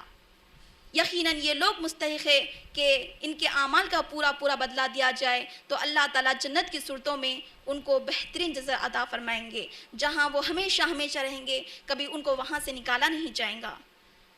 اللہ تعالیٰ نبی صلی اللہ علیہ وسلم سے فرماتے ہیں، اے نبی صلی اللہ علیہ وسلم، میں نے مومن بندوں کے لیے جنت میں ایسی ایسی نعمتیں اٹھا کر رکھی ہے، ایسی ایسی نعمتیں اٹھا کر رکھی ہے جسے کسی آنکھ نے دیکھا نہیں، کسی کان نے سنا نہیں، کسی انسانی دل نے اس کا تصور تک نہیں کیا۔ میرے ماں اور بہنوں، جنت کے بارے میں نبی صلی اللہ علیہ وسلم نے فرمایا، جنت کی چوڑائی زمین و آسمان کے برابر ہے، جنت کے 100 درجات ہے، جنت کی خوشبو ہوگی جسے محسوس کیا جا سکے گا، جنت میں سونے چاندی کے محلات ہوں گے، جنت میں قیمتی موتیوں سے بنے سے خیمے ہوں گے۔ نبی صلی اللہ علیہ وسلم سے پوچھا گیا، اے اللہ کے نبی صلی اللہ علیہ وسلم، آخر جنت کس چیز سے بنائی گئی؟ تو نبی صلی اللہ علیہ وسلم نے فرمایا کہ جنت کی 1 اینٹ سونے کی اور 1 اینٹ چاندی کی اور اس کی سمیٹ کستوری کی ہوں گی اور اس کے موتی یاقوت کے ہوں گے، جس کے سنگ ریزے موتی اور یاقوت کے ہوں گے اور اس کی مٹی زعفرانی ہوں گی۔ جنت میں عورتوں کی تعداد زیادہ ہوں گی۔ نبی صلی اللہ علیہ وسلم نے فرمایا جنت میں ایسے ایسے خوبصورت بالا خانے ہیں، ایسے ایسے خوبصورت بالا خانے ہیں جن کا اندرونی منظر باہر سے اور بیرونی منظر اندر سے دیکھا جا سکتا ہے۔ نبی صلی اللہ علیہ وسلم سے پوچھا گیا اے اللہ کے نبی صلی اللہ علیہ وسلم آخر یہ بالا خانے کن لوگوں کو عطا کیے جائیں گے؟ تو نبی صلی اللہ علیہ وسلم نے فرمایا جو لوگوں سے پاکیزہ گفتگو کرے، کھانا کھلائے اور اس وقت صلاح ادا کرے جب تمام لوگ سوئے ہوئے ہوں۔ میرے ماں اور بہنوں، جنت میں داخلہ ابدی ہوگا، جو بھی ایک مرتبہ داخل ہوگا وہاں سے کبھی نکالا نہیں جائے گا۔ اہل جنت کو کسی چیز کا خوف ہوگا اور نہ ہی کوئی غم ہوگا۔ اہل جنت سونے اور چاندی کے برتن استعمال کریں گے، سونے چاندی کے محلات، قیمتی موتیوں سے بنے خیمے استعمال کریں گے، سونے چاندی کے قیمتی موتے کنگن ان کو پہنائے جائیں گے، ریشم کے لباس ان کو پہنائے جائیں گے، ریشم کے بستر ان کو استعمال کریں گے اور ایسے ایسے تختوں پر جلوہ افروز ہوں گے، ایسے ایسے تختوں پر جلوہ افروز ہوں گے جو سونے سے بنے ہوئے ہوں گے۔ نبی صلی اللہ علیہ وسلم نے فرمایا کہ اہل جنت نہ تھوکیں گے، نہ کھنگاریں گے، نہ بول و براز کریں گے، بلکہ ان کا پسینہ کستوری جیسا ہوگا اور اس سے تیز خوشبودار کستوری جیسی خوشبو آ رہی ہوگی، اور ان کے دل میں آپس میں کوئی بغض نہیں ہوگا اور وہ صبح و شام اللہ تعالیٰ کی تسبیح بیان کرتے ہوں گے۔ نبی صلی اللہ علیہ وسلم نے فرمایا کہ ہر جمعے کو جنت میں بازار لگے گا جن میں سے ہر جنتی کو خوبصورتی عطا کی جائیں گی پہلے کے مقابلے میں۔ جنت میں عورتوں کی تعداد زیادہ ہوں گی حوروں کے مقابلے میں۔ نبی صلی اللہ علیہ وسلم نے فرمایا بڑی عمر کے لوگوں کے سردار حضرت ابو بکر صدیق رضی اللہ عنہ، عمر رضی اللہ عنہ ہوں گے، نوجوانوں کے سردار حضرت حسین رضی اللہ عنہ ہوں گے۔ نبی صلی اللہ علیہ وسلم نے فرمایا اہل جنت کے تمام خواتین کے سردار، اہل جنت کے تمام خواتین سے افضل 4 عورتیں ہوں گی۔ نبی صلی اللہ علیہ وسلم کی بیوی خدیجہ بنت خویلد، فاطمہ بنت محمد صلی اللہ علیہ وسلم، آسیہ بنت مزاحم، مریم بنت عمران علیہ السلام۔ میرے ماں اور بہنوں، جنت میں داخلہ ابدی ہوگا۔ جنت میں ہر شخص کو حوریں عطا کی جائیں گی، جبکہ خواتین کو ان کے دنیاوی شوہروں سے نکاح کرا دیا جائے گا۔ اہل جنت کے خاندان کو باہم اکٹھا کر دیا جائے گا۔ جنت میں ہر قسم کے لذیذ جانوروں پرندوں کا گوشت ان کو کھلایا جائے گا۔ الغرض میری بہنوں، اہل جنت جب جنت میں پہنچ جائیں گے اور جنت کی نعمتوں سے لطف اندوز ہوں گے تو ایک ندا آئیں گی، اہل جنت تم اب جنت میں ہمیشہ ہمیشہ رہو گے، کیونکہ موت کو مینڈھی کی شکل میں ذبح کر دیا گیا ہے۔ الغرض میری بہنوں، جب اہل جنت جنت میں چلے جائیں گے، جنت کی نعمتوں سے لطف اندوز ہوں گے، تب اللہ تعالیٰ فرمائیں گے اے اہل جنت کیا تم خوش ہو؟ تو اہل جنت فرمائیں گے پروردگار ہم کیوں خوش نہ ہوں؟ کیا تو نے ہمارے چہروں کو منور نہیں کر دیا؟ کیا تو نے ہمیں جنت میں داخل نہیں کر دیا؟ کیا تو نے ہمیں جہنم سے نجات نہیں دے دی؟ جب پروردگار اپنے حجاب کو دور فرمائیں گے تو اہل جنت کو جنت میں ایسی کوئی نعمت نہیں دکھیں گی جو انہیں رب کے دیدار سے زیادہ عزیز ہو۔ میرے ماں اور بہنوں، پھر اللہ تعالیٰ فرمائیں گے اے اہل جنت فرمائیں گے پروردگار ہم حاضر ہیں، تیری فرما برداری کے لیے ہم حاضر ہیں، ہر قسم کی حمد و ثنا صرف تیرے ہی لیے ہے۔ اللہ تعالیٰ فرمائیں گے اہل جنت کیا تم خوش ہو؟ کیا تم مجھ سے مزید کچھ اور چاہتے ہو؟ تمہارا کچھ اور مزید مطالبہ ہے؟ اہل جنت فرمائیں گے پروردگار تو نے ہمیں ان نعمتوں سے سرفراز فرما دیا ہے جو تو نے دنیا اور آخرت میں شاید کسی کو عطا نہ کی ہو۔ اللہ تعالیٰ فرمائیں گے اہل جنت کیا میں تم کو اس سے مزید کچھ اور نعمت عطا نہ کر دوں؟ تو اللہ تعالیٰ جب کہیں گے تو اہل جنت کہیں گے پروردگار اس سے بڑی چیز، اس سے بڑی نعمت ہمارے لیے اور کیا ہو سکتی ہے؟ تو اللہ تعالیٰ فرمائیں گے اے اہل جنت آج سے میں تمہارے لیے اپنی رضامندی کو حلال قرار دیتا ہوں، آج کے بعد میں تم سے کبھی مایوس نہیں ہوں گا۔ میرے ماں اور بہنوں، اللہ تعالیٰ کی رضامندی سب سے بڑی نعمت ہے۔ الغرض میری بہنوں، اللہ تعالیٰ نے قرآن مجید میں ہم سے بار بار کہا ہے دیکھو اللہ تعالیٰ پر ایمان لاؤ، اس کے رسول پر ایمان لاؤ، اس کی تصدیق کرو، یقیناً ایسے ہی لوگ جنت میں داخل ہوں گے۔ میری بہنوں، ہم ہرگز یہاں بیٹھ کے یہ تصور نہیں کر سکتے کہ جنت میں داخلہ آسان بات ہے، کیونکہ میری بہنوں جنت ایک عظیم اور بلند مقام ہے۔ بلندی پر چڑھنے کے لیے مسلسل محنت، جد و جہد اور ہمت افزائی کی ضرورت ہوتی ہے۔ میری ماں اور بہنوں، چند ایسے اعمال بتانا چاہتی ہوں، انشاءاللہ اس پر عمل کرنے سے جنت میں داخلہ ہمارے لیے اور جہنم سے نجات ہمارے لیے یقینی ہو سکتا ہے۔ سب سے پہلے نبی صلی اللہ علیہ وسلم نے فرمایا، ارکان اسلام پر مضبوطی سے عمل کرنا، شرک بدعت سے بچنا، اللہ اور اس کے رسول کی فرما برداری کرنا، اللہ اور اس کے رسول کی فرما برداری کے بعد نماز، روزہ، زکوٰۃ، حج کی پابندی کرنا، انصاف کرنا، لوگوں سے اچھی گفتگو کرنا، فضول باتوں سے اجتناب کرنا، زبان اور شرمگاہ کی حفاظت کرنا، خفیہ اور علانیہ میں اللہ تعالیٰ سے ڈرنا، فخری اور مالداری میں میانہ روی اختیار کرنا، اللہ تعالیٰ کا تقوی اختیار کرنا، لوگوں سے اچھی گفتگو کرنا، قرآن حفظ کرنا، پھر اسے مسلسل پڑھتے رہنا حتیٰ کہ وہ اسے یاد رہے، سلام پھیلانا، کھانا کھلانا اور اس وقت صلاح ادا کرنا جب تمام لوگ سوئے ہوئے ہو۔ اور نبی صلی اللہ علیہ وسلم نے فرمایا کہ سید الاستغفار کا صبح و شام ورد کرنا، لا حول ولا قوت الا باللہ کا کثرت سے ورد کرنا، یقیناً یہ ایسے اعمال ہیں جن پر عمل کرنے سے جنت میں داخلہ اور جہنم سے نجات یقینی ہو سکتا ہے۔ میری ماں اور بہنوں، جہاں اللہ تعالیٰ نے ہم کو جنت کی خوشخبری سنائی ہے، وہیں دوسری طرف ہم کو جہنم سے بھی ڈرایا ہے اور فرمایا، ہم کو یہ تعلیم دی، وقنا عذاب النار، تم یہ دعا کرتے رہو، پروردگار ہمیں جہنم کے آگ سے حفاظت فرما، جہنم کے آگ سے حفاظت فرما۔ ربنا اصرف عنا عذاب جہنم، اے پروردگار ہمیں جہنم کے عذاب سے، جہنم کے آگ کو ہمارے لیے پھیر دے۔ اللہم انی اعوذ بک من عذاب النار، اے اللہ میں تجھ سے پناہ مانگتی ہوں جہنم کے عذاب سے۔ میرے ماں اور بہنوں، جہنم ایک ایسا مقام ہے جہاں لوگوں کو اللہ تعالیٰ نے سزائیں دینے کے لیے مختلف شکلیں تیار کر رکھی ہے، جہاں لوگوں کو کھانے کے لیے بدبودار درخت، توہر کے زہریلے کانٹے ان کو دیے جائیں گے، پینے کے لیے ابلتا ہوا، کھولتا ہوا گرم گرم چشموں کا پانی دیا جائے گا، سروں کے اوپر کھولتا ہوا پانی ان کے اوپر ڈالا جائے گا، پینے کے لیے زخموں سے نکلتی ہوئی پیپ ان کو دی جائیں گی، زنجیروں میں جکڑ کر ان کو عذاب دیا جائے گا، لوہے کے ہتھوڑوں سے ان کو مارا جائے گا، ان کے چہروں پر، ان کے پیٹوں پر آگ کے شعلے برسائے جائیں گے، سروں کے اوپر کھولتا ہوا پانی دیا جائیں گا، الغرض ایسی ایسی سزا دی جائیں گی، ایسی ایسی سزائیں دی جائیں گی جس کے متعلق ایک انسان تصور تک نہیں کر سکتا۔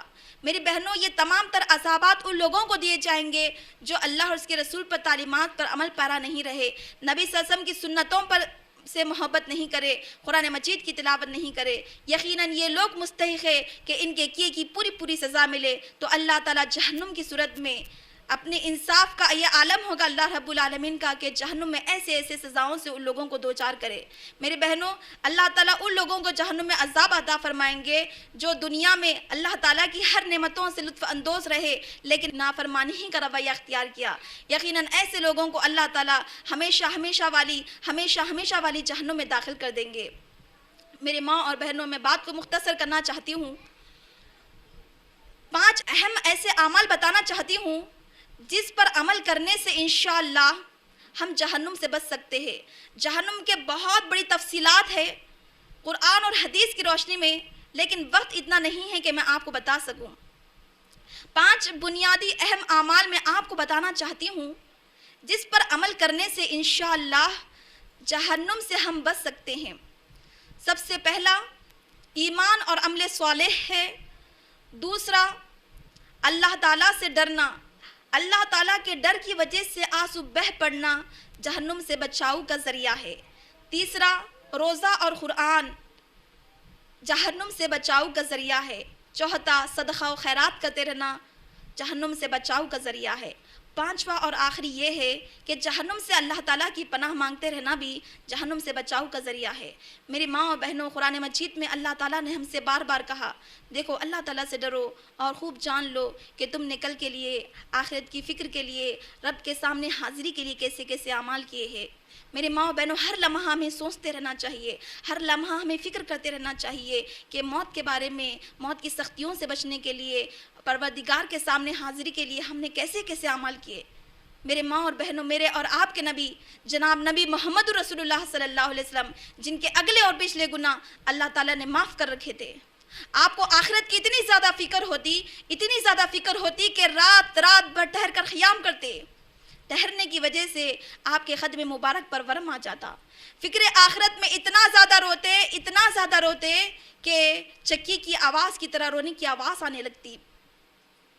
میرے ماں اور بہنوں، حضرت عمر رضی اللہ عنہ جنہیں دنیا میں ہی جنت کی بشارت مل گئی تھی، وفات کے وقت زمین پر لیٹے یہ فرما رہے تھے، میرے لیے، میرے ماں کے لیے ہلاکت ہو اگر میرے رب نے مجھ پر رحم نہ کیا۔ حضرت ابو ہریرہ جیسے جلیل القدر صحابی وفات کے وقت رو رہے تھے۔ کسی نے رونے کی وجہ دریافت کی تو آپ نے فرمایا، میں دنیا سے رخصت ہونے کی وجہ سے نہیں رو رہا ہوں، بلکہ طویل سفر، زیادہ سفر کی قلت کی وجہ سے رو رہا ہوں۔ میں نے ایسے بلندی پر شام کی ہے جس کے آگے جنت یا جہنم ہے، اور میں نہیں جانتا کہ میرا ٹھکانہ ان دونوں میں سے کون سا ہے۔ اللہ اکبر۔ میرے اور آپ کے نبی محمد رسول اللہ صلی اللہ علیہ وسلم اور صحابہ کی حالت ہے، جب ہم آج گناہگار خواتین کی حالت ہے کہ اخروی فکر کے بارے میں، حساب کتاب کے بارے میں ہم نے کبھی سوچا ہی نہیں۔ حساب کتاب کے بارے میں، میزان کے بارے میں، پلسرات کے بارے میں، جہنم سے چھٹکارا، جنت کے داخلے کے بارے میں کبھی ہمارے وہم و گمان میں بھی نہیں آیا۔ بس فکر ہے تو آج ہمیں دنیاوی مال و متاع کی، اعلیٰ ڈگری کی، اونچے عہدے کی، اونچے منصب کی، بڑی سے گاڑی لینے کی، بڑے سے گھر خریدنے کی، اچھے سے شوہر کو حاصل کر لینے کی، بس کوئی غم ہے، کوئی فکر ہے ہمیں تو بس اس دنیا کی جو کسی بھی لمحے ختم ہو سکتا ہے۔ جس دنیا کو قرآن نے دھوکے کا سامان قرار دیا، جس دنیا کو نبی صلی اللہ علیہ وسلم نے مچھر کے پر کی بھی حیثیت نہیں دی، اس لیے نبی صلی اللہ علیہ وسلم کے ازواج مطہرات سے ہر ایک کو اتنا کمرہ تھا جو 7-8 گز سے بڑا نہیں تھا۔ غلاموں، مساکین کی طرح کھانے پینے، اٹھنے بیٹھنے کو ترجیح دیتے تھے۔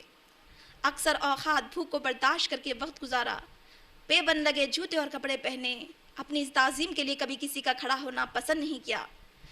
آج ہم نبی محمد رسول اللہ صلی اللہ علیہ وسلم سے محبت کے دعوے دار ہیں، آپ کی یاد میں نعتیں پڑھتے ہیں، آپ کی یاد میں سیرت النبی صلی اللہ علیہ وسلم کے مجالس، کانفرنسیں منعقد کرتے ہیں، نبی صلی اللہ علیہ وسلم کی یاد میں سیرت النبی صلی اللہ علیہ وسلم کا مکی مدنی دور کا مطالعہ کرتے ہیں، تو پھر ہمیں بھی نبی صلی اللہ علیہ وسلم کی طرح دنیاوی فکر چھوڑ کر اخروی فکر اپنانا ہوگی، اور جنت میں داخلے کے لیے مسلسل جدوجہد اور مسلسل محنت کرنی ہوگی۔ کیونکہ میری بہنوں، جنت کیا ہے؟ ایک بہت بڑا بلند مقام ہے۔ بلندی پر چڑھنے کے لیے مسلسل جدوجہد، پختہ ارادی، نفسانی خواہشات کو کچل دینے کی قوت درکار ہوتی ہے۔ میرے ماں و بہنوں، اللہ تعالیٰ ہمارے اس مقصد کو قبول فرمائیں اور ہمارے جدوجہد کو قبول فرمائیں۔ میرے ماں و بہنوں، آخر میں ہم رب العالمین سے دعا کرتے ہیں، رب العالمین ہم سب کے گناہوں کو معاف فرمائیں، رب العالمین ہمارے صغیرہ و کبیرہ گناہوں کو معاف فرمائیں، رب العالمین ہمارے اور آنے جانے کو قبول فرمائیں۔ اے اللہ، تمام حاضرین سے راضی ہو جائے۔ اے اللہ، ہم سب کے گناہوں کو معاف فرمائیں، ہمارے اور ہمارے گناہوں کے درمیان اتنی دوری ڈال دے جس طرح تو نے مشرق و مغرب کے درمیان دوری ڈال دی۔ اے اللہ، ہم اپنے برے اعمالوں سے، اپنے غلط حرکتوں سے، اپنے برائیوں سے آپ کی پناہ پکڑتے ہیں۔ اے اللہ، تیرے غضب سے، تیرے معافی کا پناہ پکڑتے ہیں۔ اے اللہ، تیرے غصے سے، تیری رضا کی پناہ چاہتے ہیں۔ اے اللہ، تیری سزا سے، تیرے معافی کی پناہ چاہتے ہیں۔ اے اللہ، ہم سب کو جنت میں داخل کر دے۔ اے اللہ، ہم سب مل کر آج آپ سے جنت چاہتے ہیں۔ ہر وہ عمل جو ہمیں جنت سے قریب کر دے، ہر وہ عمل کرنے کی توفیق عطا فرما جس سے جہنم سے چھٹکارا ہمارے لیے یقینی ہو جائے۔ اے اللہ، ہم سب کو جنت میں داخل کر دے۔ اے اللہ، موت کی سختیوں سے، قبر کی سختیوں سے، زندگی اور موت کے فتنوں سے ہماری حفاظت فرمائیے۔ اے اللہ، ہم سب آپ سے جنت چاہتے ہیں، ہر وہ عمل جو ہمیں جنت سے قریب کر دے۔ جنت میں آپ کا دیدار، نبی صلی اللہ علیہ وسلم کی دیدار ہم سب کو نصیب فرمائیں۔ اے اللہ، تیری رضامندی ہمارے لیے بھی حلال عطا فرمائیے۔ اے اللہ، ہمیں اس وقت تک زندہ رکھ جب تک ہمارے لیے زندگی بہتر ہے، اور ہمیں اس وقت فوت کر دینا جب ہمارے لیے وفات بہتر ہوگی۔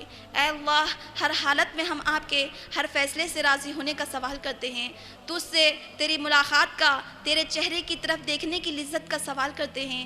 اے اللہ، ہمیں دنیا اور آخرت میں کامیابی عطا فرما۔ اے اللہ، ہمارے دل کو ایمان سے مزین فرما۔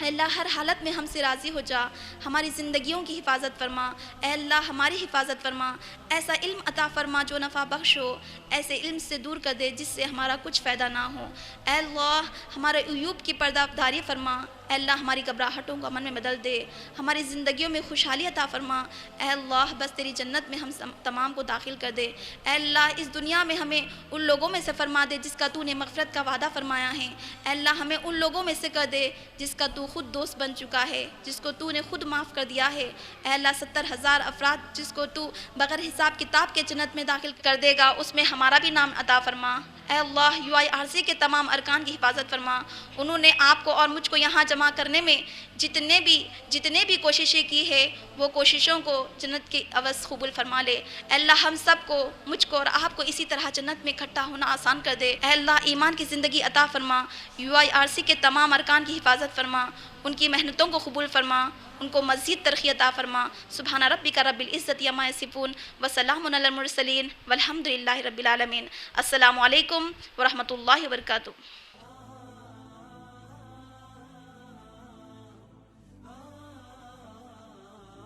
آمین ثم آمین، جزاک اللہ خیر و احسن الجزا۔ ابھی آپ محترمہ بشریٰ باجی صاحبہ سے فکر و آخرت پر گفتگو سماعت فرما رہے تھے۔ ہم سامعات بشریٰ باجی صاحبہ کے مشکور و ممنوع ہیں، آپ نے بہترین انداز میں فکر و آخرت کے سمجھانے کی کوشش کی اور بڑے ہی دل نشین انداز میں اپنی بات کو مکمل کی۔ محترم سامعات اکرام، اب میں محترمہ بشریٰ باجی صاحبہ انچارج UIRC سسٹرز ونگ کی تقریر جس کا عنوان رمضان المبارک کی اہمیت و فضیلت، جو 5 اگست 2015 کو شاہ میرج ہال میں منعقد کیا گیا تھا، اس تقریر کی DVD کی رسم اجرائی کے لیے دعوت دیتی ہوں محترمہ بشریٰ باجی صاحبہ کی والدہ فریدہ باجی صاحبہ زوجہ ناخدا مجیب صاحب کو۔ آپ آئیں اور اپنے دست مبارک سے اس DVD کی رسم اجرائی کریں۔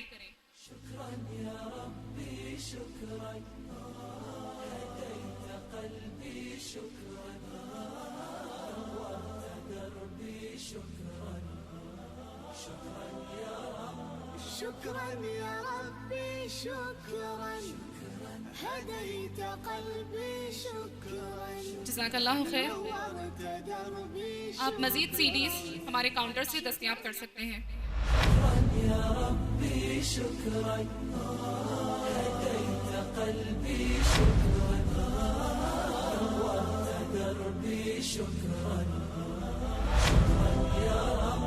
شكرا يا ربي شكرا هديت قلبي شكرا